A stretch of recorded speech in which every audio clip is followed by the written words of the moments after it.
Sit down. Might want to move up a little bit closer. Just give me a heads up. Honor, courage, and commitment. These are the three steady foundations of the United States Marine Corps. My name is Michael Rockett, and I'm a Lance Corporal in the Marine Corps. Today I'd like to take you through the journey of becoming a Marine. I would also like to speak about the two recruit duty stations located in the United States. Excuse me one second, Mr. Mark. The first step into becoming a Marine starts at the Military Entrance Processing Station, otherwise known as MEPS.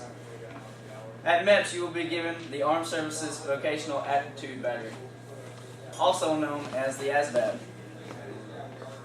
The ASVAB was designed to show you your strengths and weaknesses in regards to your knowledge and comprehension. Once you have completed your ASVAB test, you will have your scores taken and you will be given your military contract. Once you have signed your military contract, you will be given the Oath of Enlistment. During the Oath of Enlistment, you are declaring your loyalty to your country as well as your brothers and sisters in arms. After completing this oath, you have finished your first step into becoming a United States Marine. There are two recruit training depots located in the United States, the first of which is Parris Island, located in Port Royal, South Carolina. On November 1st, 1915, Parris Island was designated as a recruit training depot.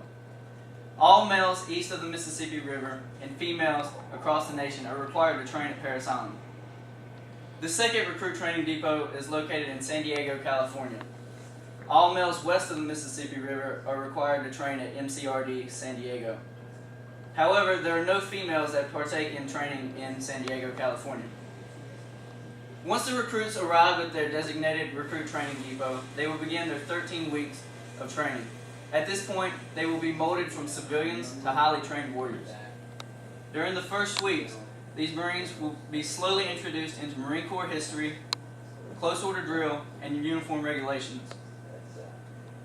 These recruits will learn to work together and march as a fully functional platoon.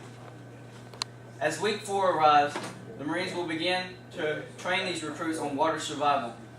There are 4 water survival qualifications that can be obtained in recruit training. The first and easiest is Swim Qualification 4, followed by Swim Qual 3, Swim Qual 2, and Swim Qual 1. However, all recruits are required to pass their Swim Qualification 4 to continue their recruit training. Once all recruits have passed their swim qualification, the recruits will continue training for the next 2 weeks. At this point, the recruits have been cleaning and studying their M16A2 service rifles for a total of 6 weeks, preparing for the rifle range on week 7. During week 7, these recruits will have 5 days to fire their rifles, the first 3 days of which the recruits will be preparing their rifles and becoming comfortable firing the rifles at their targets. On day 4, there will be a pre-qualification, followed by day 5 of the qualification. Once these recruits have fired their final shots and added up their final scores, they will be given their designated qualifications as marksman, sharpshooter, or expert. This is an extremely important week for these recruits, for every Marine is a rifleman. After returning from the rifle range, the recruits will continue training for the next 2 weeks, counting down the days to week 9. On week 9, the Crucible begins. The Crucible is an exercise which will give these recruits experience in combat situations, commanding troops, and navigation. The recruits will use the training and knowledge that they have acquired over the last 8 weeks to overcome the obstacles and trials that they will face with their fellow squads and platoons. Once these recruits have finished their final march on the hike, they will become fully qualified Marines. After 3 weeks,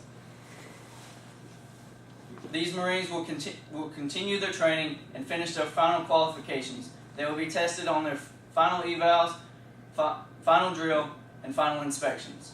During week 12, these new Marines will fix their uniforms and prepare to march out in front of their friends and families. However, their loved ones will no longer see these new Marines as civilians. They will no longer be seen as a brother or a sister, a father or a mother, or a son or a daughter. They will now be seen as one of the few, the proud, the Marines.